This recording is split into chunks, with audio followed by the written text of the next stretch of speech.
तो कौन कौन से क्वेश्चन बच रहे हैं आज हमारे? 19वां और 20वां है ना, और तो कोई क्वेश्चन बच नहीं रहा। तो क्वेश्चन नंबर 19 पढ़ क्या स्टेटमेंट है कि a trust fund has 30,000 that must be invested in 2 different type of bond. किसी ट्रस्ट के पास ना 30,000 रुपीज़ हैं, कह लीजिए फंड है उनके पास, जो वो इन्वेस्ट करना चाहते हैं 2 टाइप के बॉन्ड में, ठीक है। जो फर्स्ट बॉन्ड है पेज 5% इंटरेस्ट पर ईयर। जो पहला जो क्या है, पहला जो बॉन्ड है ना वो उसमें 5% इंटरेस्ट मिलता है, जो फर्स्ट बॉन्ड है उसमें पर ईयर, ठीक है, पर ईयर। ओके, जो सेकंड बॉन्ड है वो 7% उसको इंटरेस्ट मिलता है पर ईयर, जो सेकंड बॉन्ड है उसमें।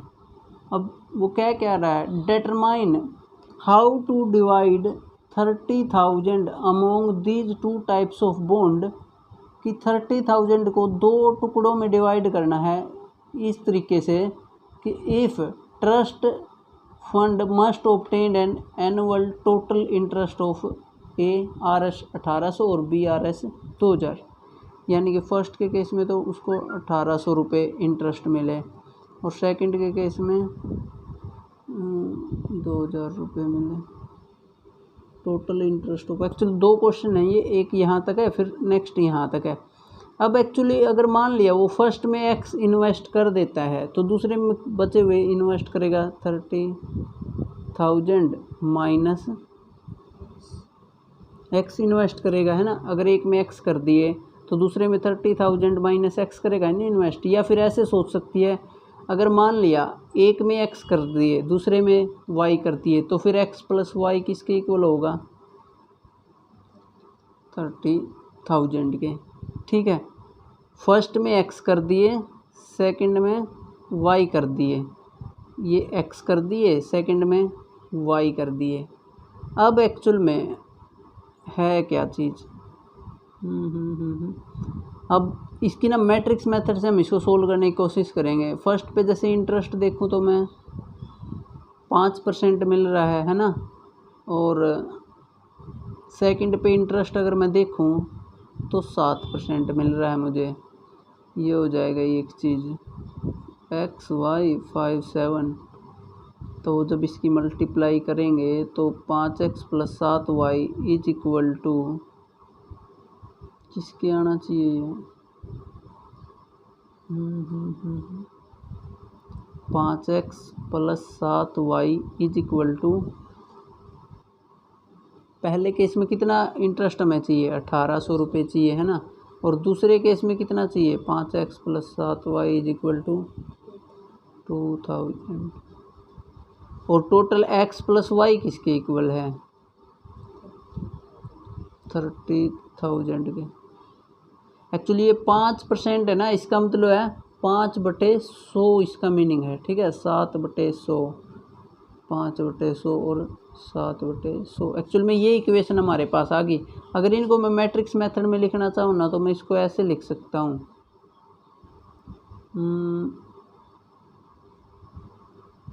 यहाँ पे तो आएगा X और Y, ठीक है, और यहाँ पे आएगा, एक बार तो मुझे चाहिए ये 5/100, 7/100, ठीक है, और फिर से 5/100, 7/100, और यहाँ पे X प्लस Y यानी कि 1 और 1, और राइट हैंड साइड में अब देखिए मैट्रिक्स कितने ऑर्डर की है? 3x2 की, ये 2x1 की। जो नई आएगी ना वो कितने की बनेगी? 3x1 की बनेगी। और राइट हैंड साइड में देख 3x1 की ही आएगी, ये 1800।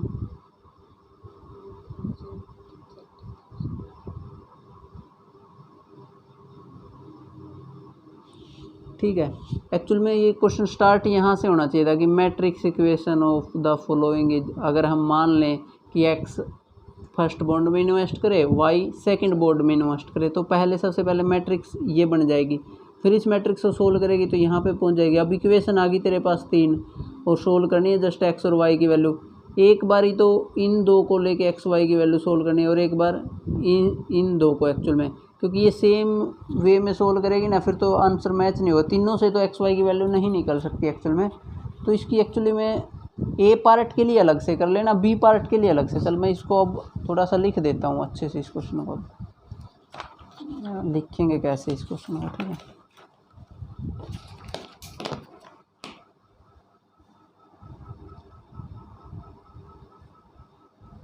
ओके, तो लेट कर लेते हैं एक्स बी द अमाउंट, ये क्वेश्चन नंबर कौन सा है 19। X be the amount invested in first bond, ठीक है, and y be the amount invested in second bond, ठीक है। उसके बाद एक्स इन्वेस्ट कर दी फर्स्ट बॉन्ड में, वाई इन्वेस्ट कर दी सेकेंड बॉन्ड में। उसके बाद क्या होगा फिर, फर्स्ट बॉन्ड जो जो दे रखा है वो सब लिख देना। First bond pays 5% interest and second bond pays 7% interest. Now we want to know हम जानना चाहते हैं value of x and y such that total interest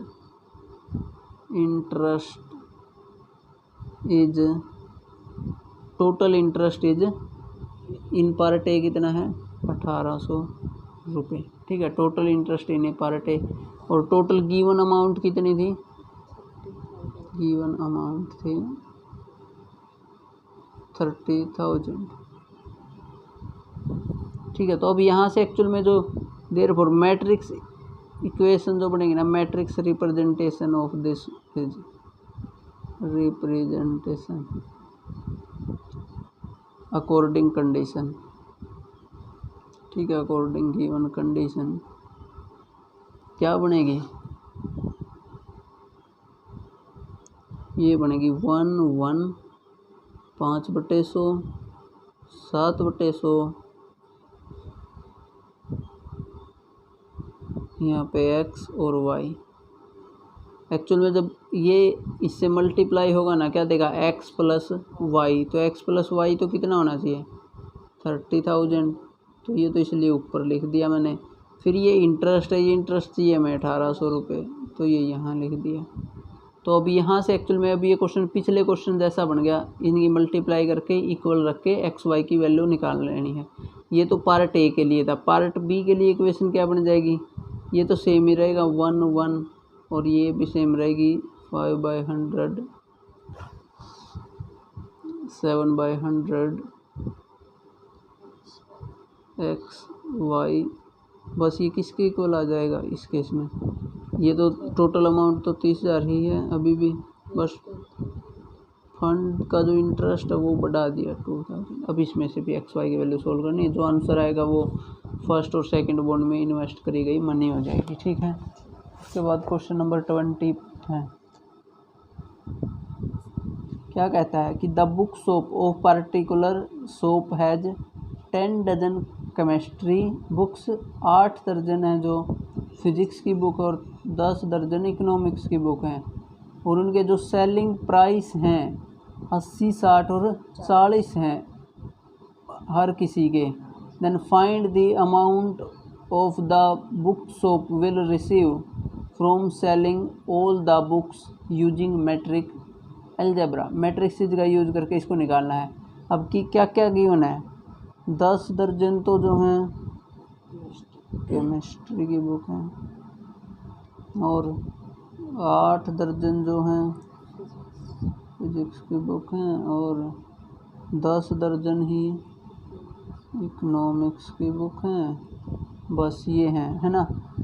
okay, ये है। और इसका प्राइस कितना है, केमिस्ट्री वाले का है 80 रुपये, इसका है 60 रुपये। ये है 40 रुपये। तो अब हमें ये बताना है कि अगर वो इन सब को बेच देगा तो उसको कितना प्राइस मिलने वाला है। वैसे तो देखा जाए तो हमें तो पता ही है ना, इसको इससे मल्टीप्लाई करेंगे, इसको इससे कर दो और इसको इनको ऐड कर दो, तो जो भी अमाउंट आएगा वो हमारे पास टोटल अमाउंट होगा, अगर है कि नहीं, अगर नॉर्मल निकालना होता। क्योंकि 10 दर्जन, ओहो ये वो मिस्टेक ये है इसमें, ये 10 दर्जन है और एक बुक का प्राइस 80 रुपये है। तो पहले दर्जन को टोटल बुक्स में कन्वर्ट करना पड़ेगा, ठीक है। दर्जन्स को किस में कन्वर्ट करना पड़ेगा, टोटल बुक्स में। तो सबको 12 से मल्टीप्लाई करना पड़ेगा। तो इसकी जो मैट्रिक्स इक्वेशन होगी वो क्या बनेगी, मैट्रिक्स इक्वेशन क्या बनेगी, अब वो थोड़ा सा सोच के लिखनी पड़ेगी, है ना। पहली बात तो बुक्स कितनी होगी, ये होगी 10 × 12 120 96 और 10 फिर 120 ही ये होंगे। और फिर इधर रखते हैं प्राइस 80। अब बिल्कुल सही, ये जो है ना वो रिक्वायर्ड मैट्रिक्स है जिसकी वजह से हम निकाल सकते हैं। यहाँ पे प्राइस लिख दिए, यहाँ पे जितने जितने बुक्स हैं वो लिख दिए। अब ये मैट्रिक्स का ऑर्डर कितना है, नहीं 1 क्रॉस 3 और इसका 3 क्रॉस 1। तो जो नई मैट्रिक्स आएगी उसका ऑर्डर क्या आएगा 1 क्रॉस 1, यानी कि एक ही, और वो टोटल प्राइस भी होगा हमारा।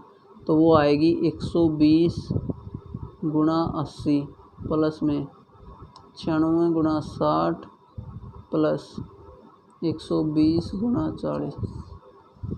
तो इन सब का सम वगैरह कर लेना तो आंसर आ जाएगा। तो नेक्स्ट एक्सरसाइज क्या है हमारी 3.3 है, ठीक है।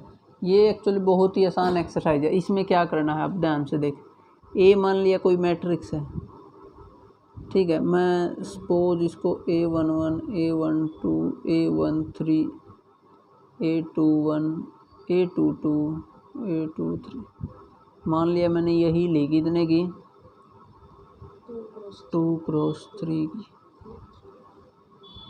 Then transpose of A, transpose of A is denoted bye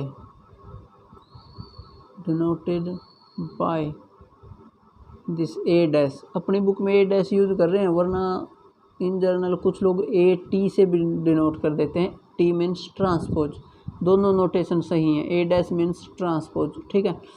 then transpose of A is denoted by A dash and define like this. तो वो डिफाइन कैसे होगा, जो A डैश है ना वो इक्वल हो जाएगा, जो रो है उसको कॉलम बना दो, यानी कि जो फर्स्ट रो है वो फर्स्ट कॉलम बन जाएगा, यानी कि A11 A12 A13, और ये फिर जो सेकंड रो है वो सेकंड कॉलम बन जाएगी A2 A22 A23। तो ये जो नई मैट्रिक्स है इसका ऑर्डर हो जाएगा 3 क्रॉस 2, यानी कि अगर A M क्रॉस N की है तो A ट्रांसपोज का ऑर्डर N क्रॉस M हो जाएगा, ठीक है। कुछ नहीं करना, बड़ा आसान है, रो को कॉलम में बदल देना और कुछ भी तो नहीं है। समझ में आया कि नहीं आया, कोई डाउट हो जाएगा ना, ये ट्रांसपोज समझ में आ गया ना, ठीक है। तो और एक बात, अगर A का ऑर्डर जो भी बताया मैंने, अगर M क्रॉस N है तो this will imply A transpose का जो ऑर्डर है वो N क्रॉस M होगा, ठीक है। अब जैसे क्वेश्चन नंबर 1 में चलते हैं,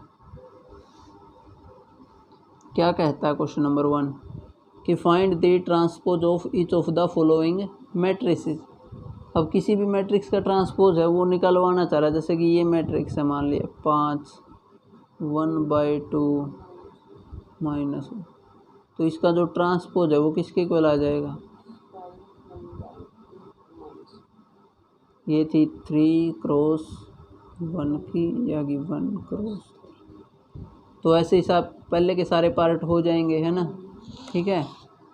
113, ओके। उसके बाद क्वेश्चन नंबर 2 देख।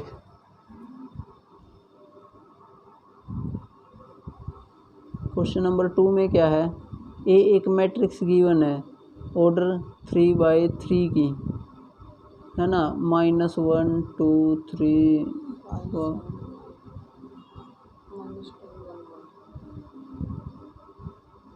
एक बी मैट्रिक्स भी गिवन है,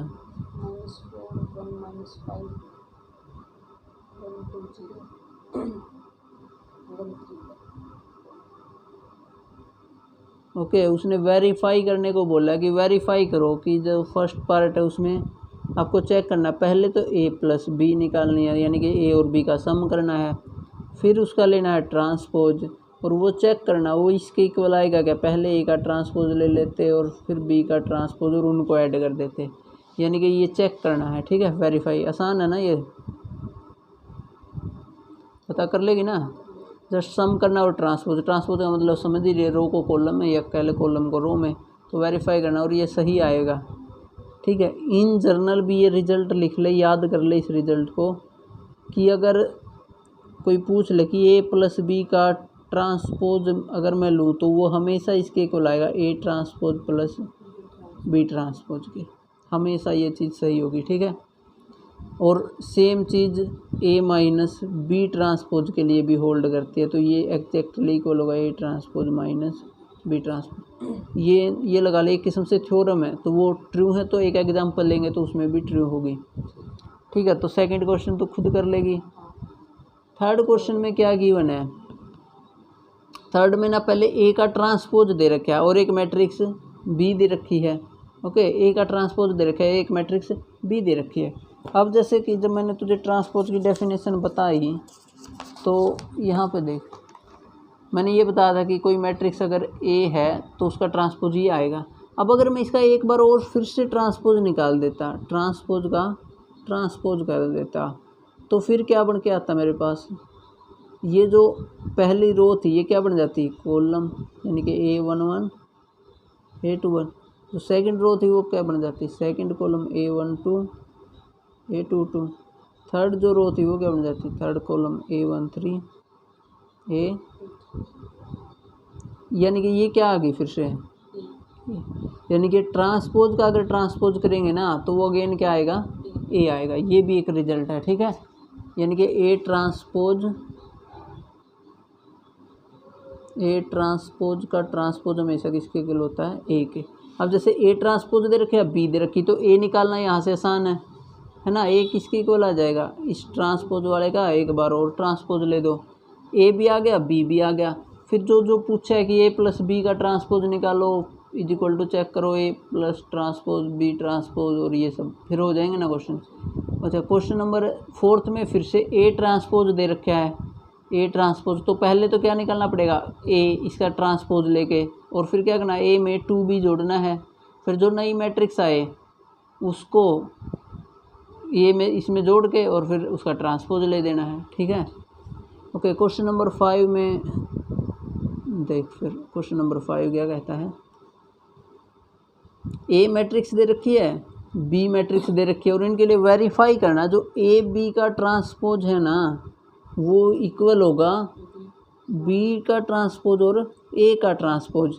इसको तो ऐसे नहीं कह सकते कि ये इसके भी इक्वल है, ए का ट्रांसपोज बी का ट्रांसपोज, क्योंकि मैट्रिक्स में आगे पीछे करने से ज़रूरी नहीं है कि वो मल्टीप्लिकेशन इक्वल है। हमने एग्जांपल देखे थे फर्स्ट जब मल्टीप्लिकेशन वाले एक्सरसाइज कल हम कर रहे थे, ठीक है। तो ये ध्यान रखना, सम में तो चाहे तो पहले बी ट्रांसपोज प्लस ए कर दे कोई फ़र्क नहीं पड़ेगा, लेकिन मल्टीप्लिकेशन में ध्यान रखना अगर ट्रांसपोज ले दिया है, जो मैट्रिक्स सेकंड नंबर पे वो फर्स्ट पे ट्रांसपोज होके आ जाएगी और जो फर्स्ट पे वो सेकंड पे चली जाएगी ट्रांसपोज होके। और इसका रीज़न देखते हैं क्या, जैसे थोड़ा सा, जैसे ए का ऑर्डर मैं मान लूँ अगर m क्रॉस n है, ठीक है। बी का ऑर्डर पक्की बात है अगर मल्टीप्लाई हो रहा है तो वो n से तो स्टार्ट होना ही पड़ेगा उसके ऑर्डर को, है ना, तो वो n क्रॉस p का है, और फिर इसका लेना है ट्रांसपोज।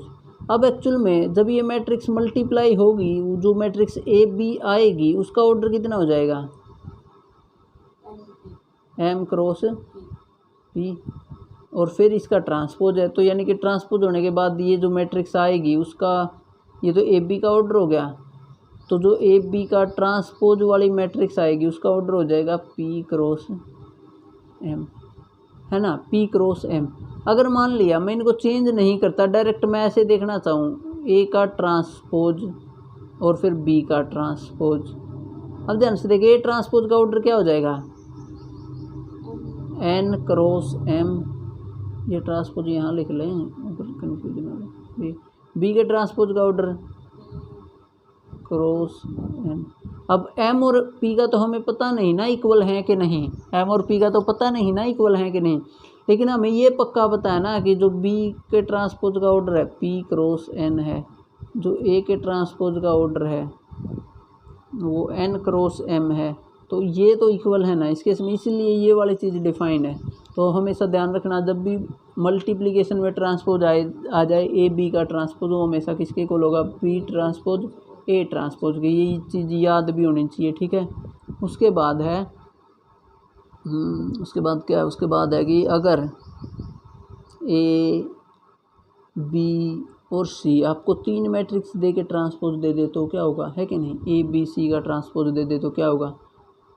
अब इसको तो ऐसे सोच सकती है, पहले मान लिया तूने A B मल्टीप्लाई किया होगा, ये कोई मैट्रिक्स है, फिर C मल्टीप्लाई किया होगा उसका ट्रांसपोज, ठीक है।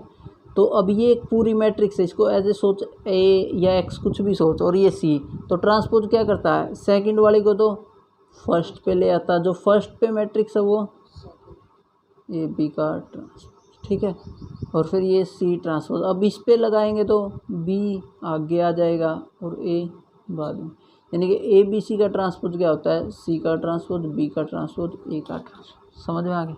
तो ये ऐसे खुलेंगे मल्टीप्लिकेशन के केस में। तो 5वें क्वेश्चन में तूने क्या करना, A दे रखा है B दे रखा है, तो तू A B तो निकाल ही सकती है, मल्टीप्लिकेशन ऑफ 2 मैट्रिसेज, मल्टीप्लाई होकर जो मैट्रिक्स आएगी उसका ट्रांसपोज भी निकालना आता है, और एक बार क्या करना, B का ट्रांसपोज A का ट्रांसपोज निकालना और फिर मल्टीप्लाई करना, कर लेगी ना क्वेश्चन, ठीक है।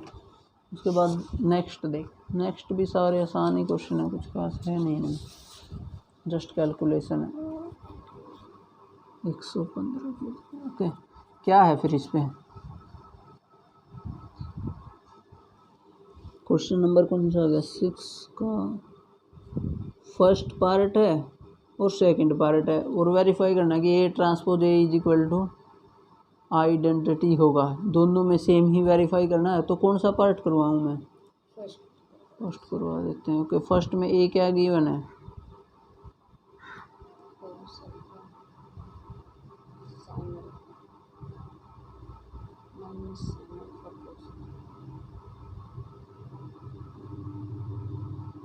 ठीक है, आइडेंटिटी मतलब 2 क्रॉस 2 की एक आइडेंटिटी मैट्रिक्स, ओके। ये चीज़ वेरीफाई करने को बोल रहा है, तो निकालते हैं, ठीक है। क्या आएगी, A है हमारे पास, A ट्रांसपोज और लिख लेते हैं, क्या आएगी A ट्रांसपोज,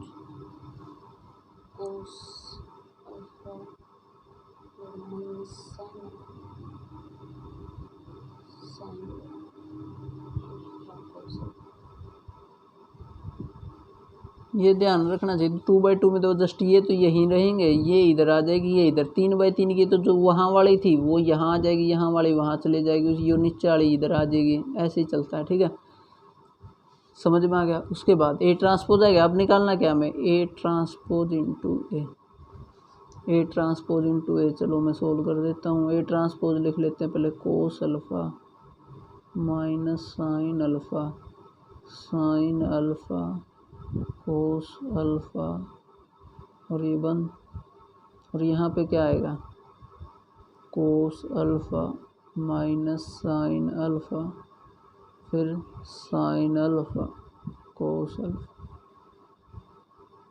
ठीक है। कोई डाउट यहाँ तक बता, ओके। अब मल्टीप्लाई कैसे होगी, इस फर्स्ट रो की मल्टीप्लाई इस फर्स्ट कॉलम से होगी, तो कोस की कोस से cos square alpha plus minus हो गया ये तो, है ना, sine square alpha plus minus, अच्छा हाँ, तो तभी तो ये गलत हो रहा था ना, अब क्योंकि 1 बनता ही नहीं अगर माइनस आ जाता, तो cos square alpha plus sine square alpha, तो ध्यान रखना ये कौन सा आगे लेना कौन सा पीछे, ये आ गया। उसके बाद इसकी मल्टीप्लाई सेकंड के साथ होगी, तो कोस अल्फ़ा साइन अल्फ़ा, फिर इसकी मल्टीप्लाई सेकंड कॉलम के साथ करनी है। आगे क्या यही आएगा, फिर इसकी मल्टीप्लाई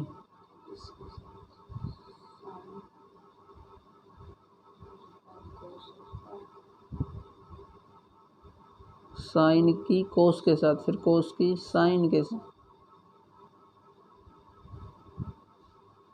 फिर इस साइन की उस साइन के साथ, फिर इस कोस की इस नीचे वाले कोस। तो देख फिर ये किसके इक्वल आ गया, दिस इज 1, दिस इज 0 0 1। ठीक है, तो ये किसके ये आ गई फिर आइडेंटिटी मैट्रिक्स कर लेगी ना। उसके बाद आता है कि सिमेट्रिक मैट्रिक्स क्या होती है। ठीक है, सिमेट्रिक मैट्रिक्स क्या होती है, डेफिनेशन एक किस्म से ये सिमेट्रिक मैट्रिक्स की। इसकी कैप नीचे पड़ गई, उठाइए। Symmetric matrix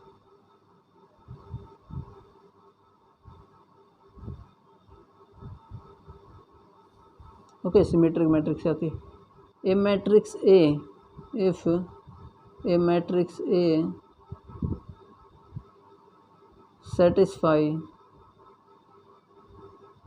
A transpose is equal to A is called symmetric matrix. ठीक है, यानी कि किसी मैट्रिक्स का ट्रांसपोज उसी के इक्वल आ जाए तो वो क्या कहलाएगी, सिमेट्रिक मैट्रिक्स। तो एक बात तो साफ पता चलती, पहली बात तो वो स्क्वायर मैट्रिक्स भी होनी चाहिए, है कि नहीं, वरना तो अगर ये 2x3 की है तो अगली 3x2 की आएगी तो वो इसकी इक्वल हो ही नहीं सकती। तो दिस विल इम्प्लाई, एक चीज़ यहाँ से ये पता चलती है, ए मस्ट बी स्क्वायर मैट्रिक्स। ए क्या होना चाहिए, स्क्वायर मैट्रिक्स होनी चाहिए। यानी कि अगर किसी मैट्रिक्स को स्क्वायर नहीं है ना तो उसको तो देखते ही बोल देंगे कि वो सिमेट्रिक मैट्रिक्स नहीं है। ठीक है, एक चीज़ तो ये पता चल गई बस यहाँ से। अब जैसे आइडेंटिटी मैट्रिक्स है, आइडेंटिटी का ट्रांसपोज लेगी तो क्या आएगा, फिर से यही आएगा ना। तो आइडेंटिटी जो मैट्रिक्स है वो क्या है, सिमेट्रिक मैट्रिक्स है। समझ में आ गया सिमेट्रिक मैट्रिक्स क्या होता है। उसके बाद तो फिर नेक्स्ट एग्जांपल है, एक डेफिनेशन और दे देते हैं, स्क्यू सिमेट्रिक मैट्रिक्स क्या होती है। ठीक है, स्क्यू सिमेट्रिक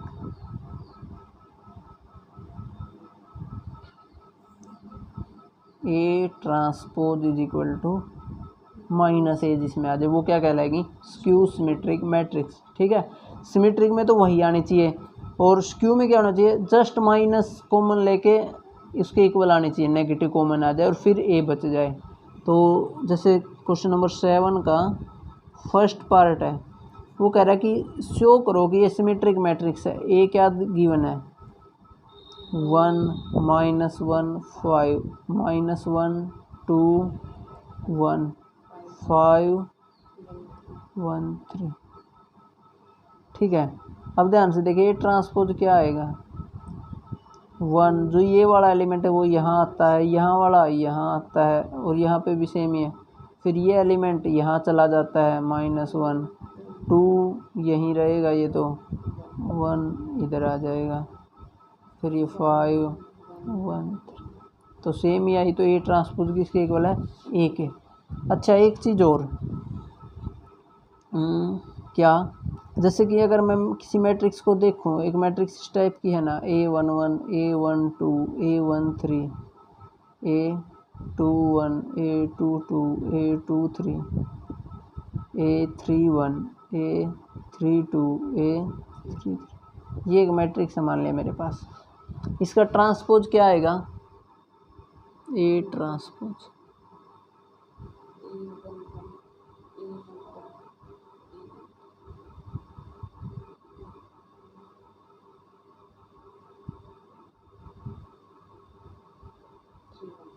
ए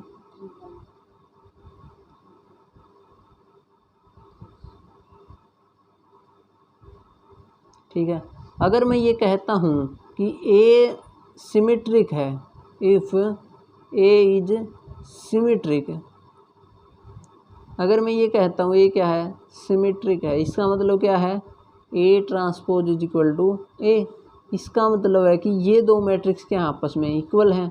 अगर मैं इन मैट्रिक्स को देखूँ, ये मैट्रिक्स हैं क्या, A11, A12, A13, A21, A22, A23, A31, A32, A33 is equal to किसके है ये, A11, A12, A13, A21, A22, A23, A31, A32,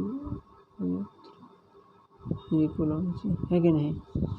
अब यहाँ से ध्यान से अगर तू देखेगी ना, अगर ये दो मैट्रिक्स इक्वल है, इसका मतलब फर्स्ट एंट्री फर्स्ट के equal, A11 is equal to A11।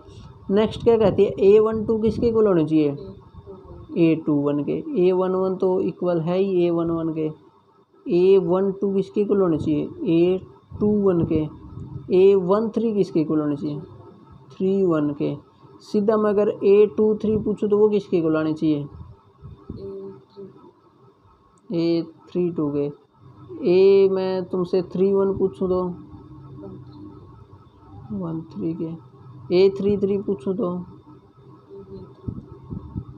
Actual में सिमेट्रिक मैट्रिक्स हो रही हो ना, तो एंट्री इस टाइप से इक्वल होती है, यानी कि AIJ जो एंट्री होगी ना वो इक्वल आएगी AJI के। यानी कि जो एंट्री ith रो jth कॉलम में है ना, वही एंट्री jth रो ith कॉलम में होगी। समझ में आए, AIJ का मतलब ith रो jth कॉलम। जैसे यहाँ पे A13 की बात कर रहा हूँ तो मतलब first row third column, first row third column, यानी कि ये वाली बात है। और ये किसके इक्वल आने चाहिए, थर्ड रो फर्स्ट कॉलम, इसके एक्चुअल में थर्ड रो फर्स्ट कॉलम। और यही तो घूम के यहाँ गई एक्चुअल में। तो समझ में आया, यानी कि एक मैट्रिक्स सिमेट्रिक कब होती है, if AIJ equal to JI for all IJ। ठीक है, एक्चुअल में इसको और प्रिसाइज अगर लिखे ना, अगर एक ऑर्डर में ये कह देता कि एक ऑर्डर यहाँ पे तो 3/3 है, अगर एक ऑर्डर n ऑर्डर की मैट्रिक्स यानी कि n क्रॉस n की मैट्रिक्स है तो ये less than equal to n greater than equal to 1, यानी कि ये IJ 1 से स्टार्ट होंगे n तक जाएंगे और सारे आपस में इक्वल होने चाहिए। तो ये है सिमेट्रिक का केस। अब यहीं से सोच, ए सिमेट्रिक ना दे के अगर क्या दे रखी होती, स्क्यू सिमेट्रिक दे रखी होती है, तो स्क्यू सिमेट्रिक के केस में क्या आता है इक्वल एक्चुअल में,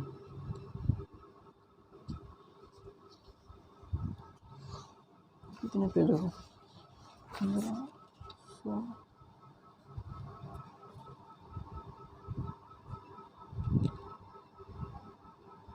स्क्यू सिमेट्रिक।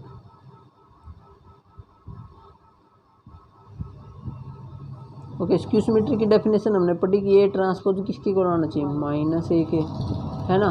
तो यानी कि एक्चुअल में देखा जाए तो ए transpose is equal to -a। तो ए ट्रांसपोज की वैल्यू क्या है हमारे पास, ए ट्रांसपोज की वैल्यू अभी हमने लिखी थी, जैसे कि वो थी A11, A12 था ना, वो यहाँ चला गया था, A12, A13, A21, A22,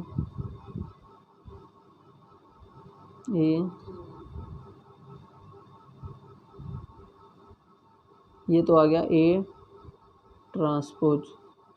और यहाँ पे A के आगे just minus, A11, A12, A13, A21, A22, A31, A32, A33। यानी कि एक और इम्पोर्टेंट कंसेप्ट सीख रहे हैं हम सिमेट्रिक की डेफिनेशन। एक तो ये होती है, एक एंट्रीज पे क्या इफेक्ट पड़ रहा है वो हम देख रहे हैं। उसमें तो हमने देखा था सिमेट्रिक में तो जो ये एंट्री एक्चुअल में वो इस एंट्री के इक्वल होनी चाहिए। अब यहाँ पे देखते हैं कि क्या होगा। यहाँ पे पता चला कि A11 किसके इक्वल आना चाहिए, -A11 के। माइनस भी तो है ना बाहर, सबके साथ नहीं मल्टीप्लाई हो जाएगा, माइनस है तो। A21 किसके इक्वल आना चाहिए, A12 के। यानी कि इन जनरल अगर मैं कहूँ तो इसका मतलब AIJ किसके इक्वल आना चाहिए, AJI के। ठीक है, अगर जब I और J बराबर हों, जब I और J क्या हों, बराबर हों, यानी कि सेम ही हो, मतलब आई और जे एक जैसे, तो यानी कि मैं ये कह सकता हूँ ए आई किसके बराबर होना चाहिए, माइनस ए आई के। यहाँ से मैं अगर इसको उधर लेके जाऊँ तो मैं बोल सकता हूँ कि 2 ai किसके इक्वल होना चाहिए, 0 के। 2 से उधर जाएगा तो डिवाइड होकर 0, यानी कि ai क्या होना चाहिए, 0। यानी कि जिनमें ये इक्वल आने हैं ना वो वाली एंट्री क्या हो जाएंगी, 0 in case of skew symmetric matrix. समझ में, in case of skew symmetric matrix के केस में ai क्या होगा, हमेशा 0। यानी कि a11 a22 a33 ये एंट्री क्या मिलेंगी, 0। अगर ये एंट्री 0 नहीं है, ये एंट्री 0 नहीं है तो हम डायरेक्ट बोल सकते हैं वो स्क्यू सिमेट्रिक तो कभी नहीं होगी, क्योंकि एक भी एंट्री अगर नॉन जीरो आ गई ना, मैं मान लिया 5 आ गई, तो 5 -5 के इक्वल कैसे हो जाएगा, है कि नहीं। तो यानी कि एक चीज़ यहाँ से सीखने को मिल गई कि स्क्यू सिमेट्रिक मैट्रिक्स में जो डायगोनल वाली एंट्री है वो क्या होंगी, 0 होंगी।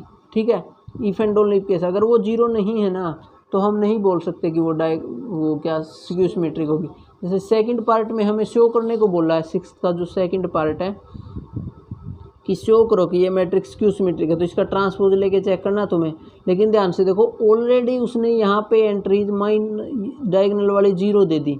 मैंने ये समझाने की कोशिश करी थी कि ये क्यों 0 दे रखी हैं, है कि नहीं, समझ में आया। अगर वो ये 0 नहीं देगा तो ट्रांसपोज जब लेंगे तो माइनस के इक्वल नहीं आएगा ना। 0 ही ऐसा एलिमेंट है जो खुद के नेगेटिव के इक्वल हो जाता है, 0 लिखो या -0 लिखो, तो इसका ट्रांसपोज तो वैसे ही पता चल रहा है, ये एंट्री इसके नेगेटिव के इक्वल, यहाँ 1 माइनस, चल मैं लिख देता हूँ, ए ट्रांसपोज क्या आएगा बता, 0 1 -1 0 1 -1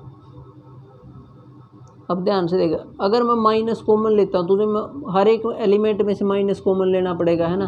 तो अगर मैं माइनस बाहर लिख दूँ तो 0, यहाँ -1 था तो 1, यहाँ 1 था तो -1, यहाँ 1 था तो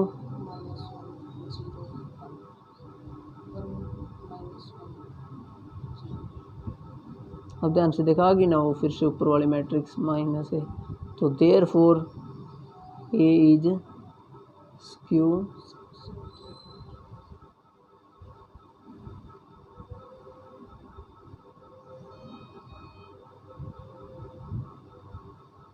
ठीक है। तो यानी कि एक इम्पोर्टेंट प्रॉपर्टी और सीख ली हमने स्क्यू सिमेट्रिक मैट्रिक्स की और सिमेट्रिक मैट्रिक्स की, क्या है अगर मैं फिर से एक बार रिकॉल करूं,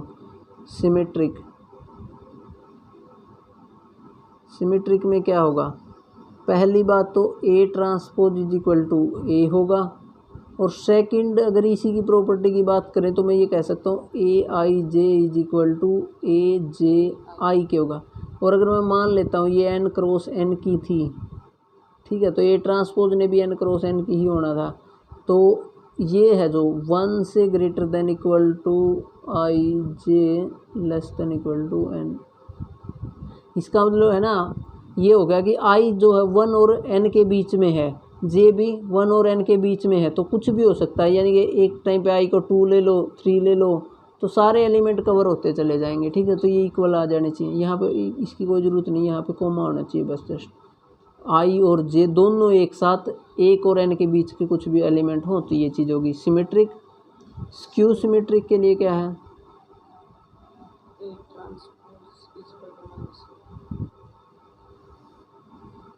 ए transpose is equal to minus A, और फिर से वो वही सपोज कर लेते हैं, मान लिया n क्रॉस n की स्क्वायर मैट्रिक्स की ही बात करते हैं ट्रांसपोज वगैरह में। ठीक है, ये है।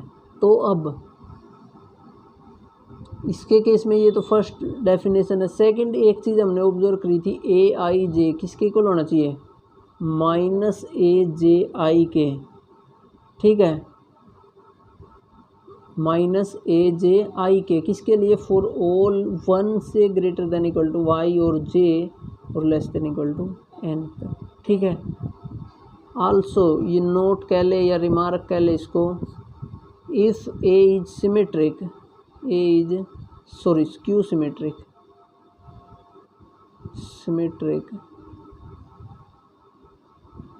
then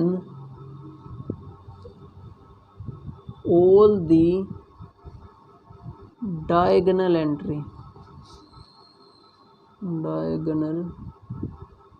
entry of matrix A is 0। ठीक है, डायगोनल एंट्री क्या होंगी, 0 होंगी। दैट इज यानी कि इसका मतलब a i is equal to 0 होगा फॉर ऑल 1 से greater than equal to i less than equal to n के लिए। यानी कि आई 1 है तो ए 1 भी 0 होगा, ए 2 भी, ए 3 अप टू ए एन तक 0 होंगे। तो ये बात थी सिमेट्रिक और स्क्यू सिमेट्रिक मैट्रिक्स की। ठीक है, कोई डाउट? ओके, क्वेश्चन नंबर 8वें में चलते हैं। 7वां हो जाएगा ना? Okay, question number 8। Question number 8 में क्या है, ए मैट्रिक्स दे रखी है और वेरीफाई करना है कि ए प्लस ए ट्रांसपोज जो मैट्रिक्स है वो क्या होगी, सिमेट्रिक है कि नहीं। तो तेरा काम है ए निकालना, ए ट्रांसपोज निकालना, सम करना और फिर उस मैट्रिक्स का ट्रांसपोज लेके चेक करना। यानी कि उस नई मैट्रिक्स को एक किस्म से बी नाम दे सकती है तू, ए प्लस ए ट्रांसपोज। अब इस मैट्रिक्स को तुम्हें प्रूफ करना है कि वो सिमेट्रिक होगी।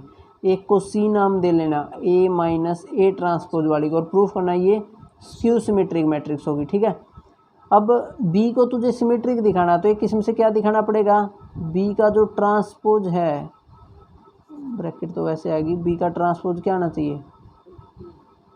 अच्छा, बी है कौन, ए प्लस ए का ट्रांसपोज, इसका ट्रांसपोज लेना है ना। अब ए प्लस ए का ट्रांसपोज मैंने बताया था एक रिजल्ट की, ए प्लस कोई बी मैट्रिक्स हो ना, इनका ट्रांसपोज किसके इक्वल होता है, पहली का ट्रांसपोज प्लस दूसरे के ट्रांसपोज के। तो यहाँ से एक्चुअल में किसकी इक्वल आ जाएगी, ए का ट्रांसपोज प्लस ए ट्रांसपोज का ट्रांसपोज, यानी कि ये इक्वल आ गई ए ट्रांसपोज प्लस ए ट्रांसपोज का ट्रांसपोज ए। और क्योंकि मैट्रिक्स एडिशन कोम्यूटेटिव होता है तो मैं यहाँ से बोल सकता हूँ कि ए, इसको मैं ऐसे भी लिख सकता हूँ, ए ट्रांसपोज प्लस ए लिखो या ए प्लस ए ट्रांसपोज लिखो, दोनों क्या होंगे, बराबर होंगे ना। तो दिस विल इम्प्लाई, इससे क्या पता चलता है, जो ए प्लस ए ट्रांसपोज है एक्चुअल में ये बी ही तो आ गई, फिर से बी का ट्रांसपोज किसके को आ गया, बी के। तो this will imply A plus A transpose is symmetric.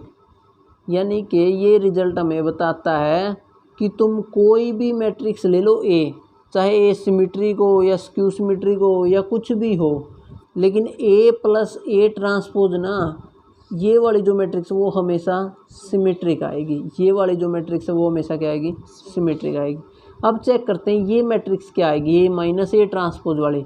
इसका मीनिंग समझने की कोशिश करना। ये कहती है, एक मैं कह दे कि एक एग्जांपल दो एक सिमेट्रिक मैट्रिक्स का, कोई कह दे कि एक एग्जांपल दो मुझे, तो तुम एक क्या कर सकते हो, एक मैट्रिक्स लिख लो अपने मन से कुछ भी, फिर क्या करो उसमें उसी का ट्रांसपोज जोड़ दो, जो नई मैट्रिक्स आएगी ना वो पक्का सिमेट्रिक होगी। तो वो एक एग्जांपल मिल गया। कोई कहते एक स्क्यू सिमेट्रिक मैट्रिक्स का एग्जांपल दो, एक मैट्रिक्स लो अपनी तरफ से कुछ भी ले लो, उसमें से उसका ट्रांसपोज वाली घटा दो, जो नई मैट्रिक्स आएगी वो क्या होगी, स्क्यू सिमेट्रिक होगी। अब जैसे देख लेते हैं, सी का ट्रांसपोज इस किसके को लाएगा, ए माइनस ए ट्रांसपोज के। अब मैंने बताया था ए प्लस बी का ट्रांसपोज हो या ए माइनस बी का ट्रांसपोज हो तो ट्रांसपोज अलग अलग हो जाता है। ठीक है, ए ट्रांसपोज, अब ए ट्रांसपोज का ट्रांसपोज, अब क्योंकि मैट्रिक्स सब जो सबट्रैक्शन है वो कम्यूटेटिव नहीं होता, अब ऐसा नहीं कर सकते इसको ए माइनस ए ट्रांसपोज लिख दें, लेकिन इसको ऐसे तो लिख सकते हैं ना, ए माइनस ए आगे और प्लस ए ट्रांसपोज, ए के साथ में माइनस ही रख लिया तो कहीं पे भी ऐड कर सकते हैं। अब अगर मैं माइनस कॉमन ले लेता हूँ तो क्या बचेगा, ए माइनस ए ट्रांसपोज, और ये माइनस यानी कि ये कौन है, सी, तो यानी कि जो सी ट्रांसपोज है वो माइनस सी के इक्वल आ गया। तो this will imply c is skew symmetric. यानी कि कोई भी मैट्रिक्स तुम्हें दे दे तो जो ये ए में उसका ट्रांसपोज जोड़ के जो मैट्रिक्स आएगी वो हमेशा सिमेट्रिक होगी, ए में से उसका ट्रांसपोज घटा के जो मैट्रिक्स आएगी वो स्क्यू सिमेट्रिक होगी।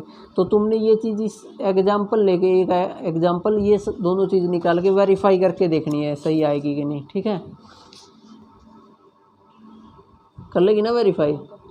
9th क्वेश्चन में क्या करना है, ए मैट्रिक्स दे रखी है तो ये फाइंड आउट करने हैं, ए प्लस ए ट्रांसपोज और 1/2 से मल्टीप्लाई करना ए माइनस ए ट्रांसपोज, ये भी हो जाएगा, हो ही जाएगा। ए दे रखी है तो ए में से ए ट्रांसपोज हो जाएगा।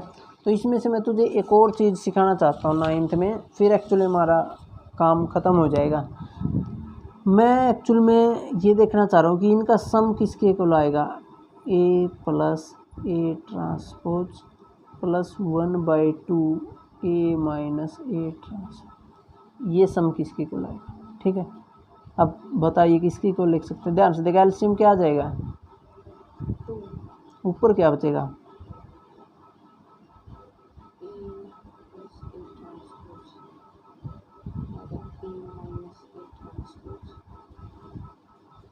ए ट्रांसपोज से ए ट्रांसपोज कैंसिल, ऊपर क्या बच गया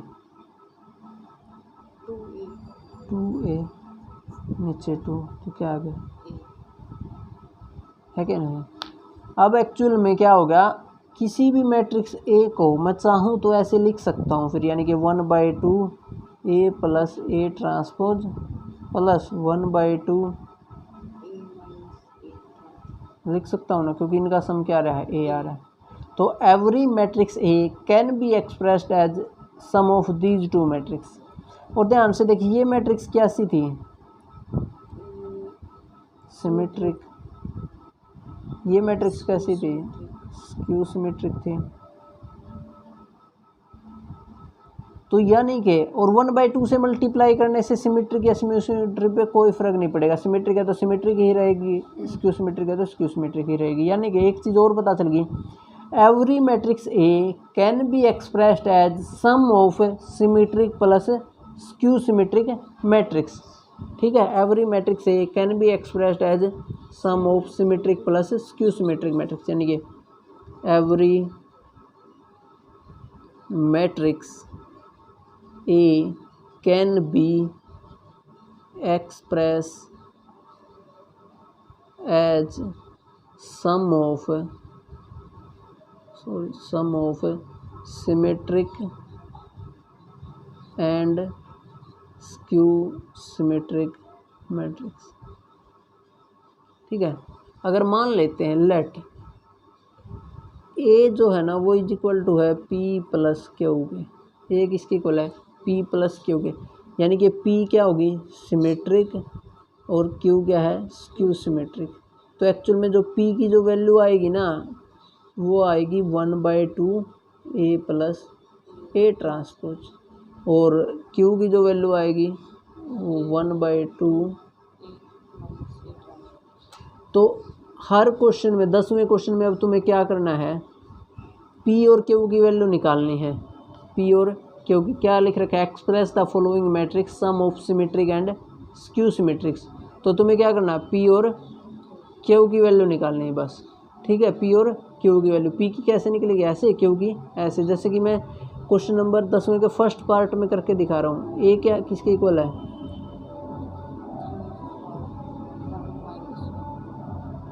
ठीक है, तो P किसके इक्वल आएगी फिर,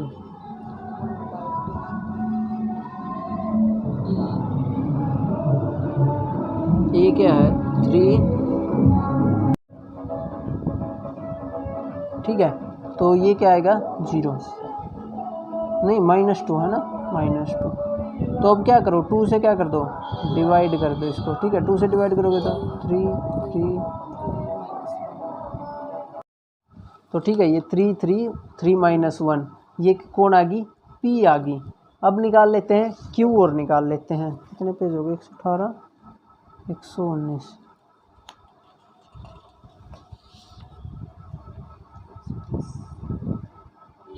ओके, Q और निकाल लेते हैं। Q आएगी 1/2 ए माइनस ए ट्रांसपोज, तो दिस इज 1/2। ए क्या आई थी 3 5 1 -1, ओके, माइनस में 3 5 1 माइनस, ठीक है, तो दिस इज 1/2।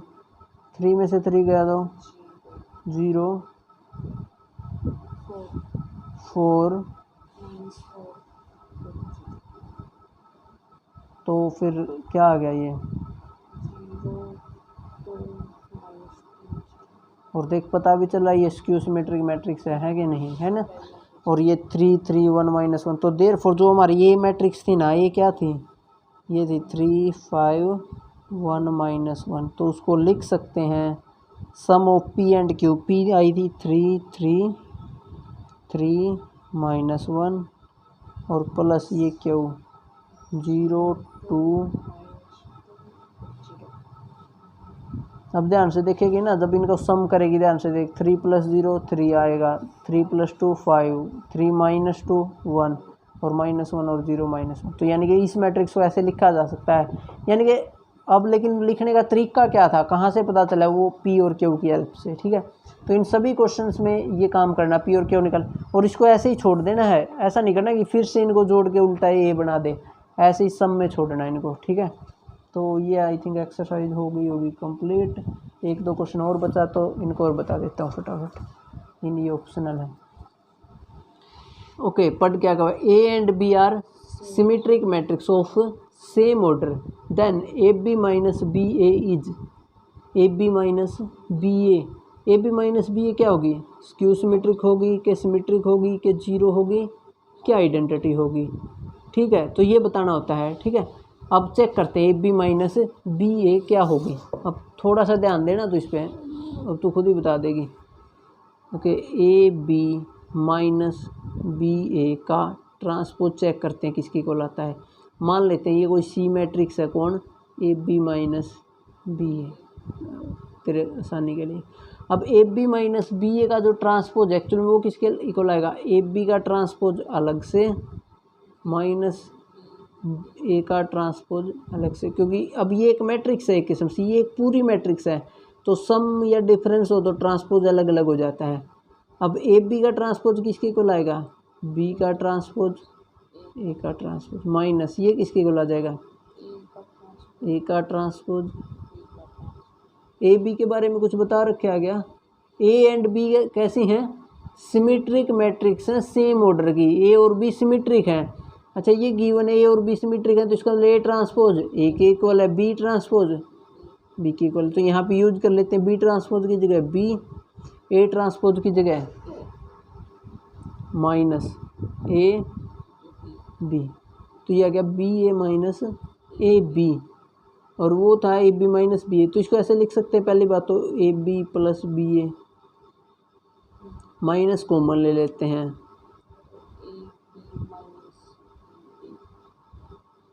तो माइनस ये एक किस्म से सी मैट्रिक्स आ गई, ये सी का ट्रांसपोज से शुरू किया था हमने, तो C transpose is equal to minus C, तो एक्चुअल में जो ए बी माइनस बी है क्या है, स्क्यू सिमेट्री। ठीक है, कोई डाउट, समझ में आ गया। तो ये था क्वेश्चन नंबर 11, तो आंसर आ जाएगा स्क्यू सिमेट्री। 12 क्वेश्चन तो खुद कर लेगी मेरे ख्याल से। ए दे रखा है, ए में ए का ट्रांसपोज जोड़ना है, वो आइडेंटिटी के इक्वल होना चाहिए, then what is the value of alpha. अगर तुझे फार्मूले याद होंगे तो ये क्वेश्चन होगा, अदरवाइज ये क्वेश्चन नहीं होगा। ठीक है, तो कोशिश करना तुम इस क्वेश्चन को ट्राई करने की। एक्चुअल में क्या होगा, कोस अल्फा में ना कोस अल्फा ही जुड़ेगा जब ट्रांसपोज लेंगे तो ये 2 cos alpha is equal to identity है तो 1 के इक्वल आ जाएगा, cos alpha is equal to 1/2 के। फिर अल्फा निकालना कि कोस अल्फा इक्वल टू 1/2, वो तो तुम्हें निकालना आता ही है। कितना करवा था, 1/2 आई थिंक 5/3 पे आएगा ये कोस, तो आंसर वो आ जाएगा। तो यहाँ तक करना है। ठीक है।